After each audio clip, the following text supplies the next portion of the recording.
Okay, congratulations po sa dalawang sharer nga napili po natin nga active talaga.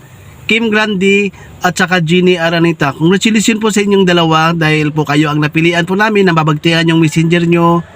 Thank you and God bless you po sa atin lahat. Sa lahat ng mga sharer guys, ito lang po masasabi ko sa inyo, huwag po kayo magsawa sa kakashare kung ano po yung upload namin. Huwag po kayo mamili ng video nga i-share lang po namin dahil buwabasin din po kami. O kung talagang active na sharer ka o baka nag-share ka lang ng isang video, kahit marami pang share mo, pagkasunod na upload namin wala ka na share, kaya hindi ka talaga mapili namin. Kaya congratulations sa dalawang napili namin.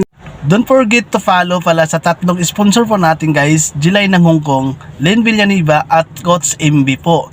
Huwag po kayo magsawa sa kakashare sa kanila guys kung may upload po sila dahil mismo sila babagting sa messenger nyo at isasabihin nila sa akin kung karapat-rapat ka ba na piliin nila para mabagtingan yung messenger mo. Pag hindi ka approve sa akin, sorry ka dahil hindi ka active na sharer namin. Kaya congratulations sa mga active sharer dahil mabagbagtingan din kita. Maraming salamat po ulit. God bless you po sa atin lahat.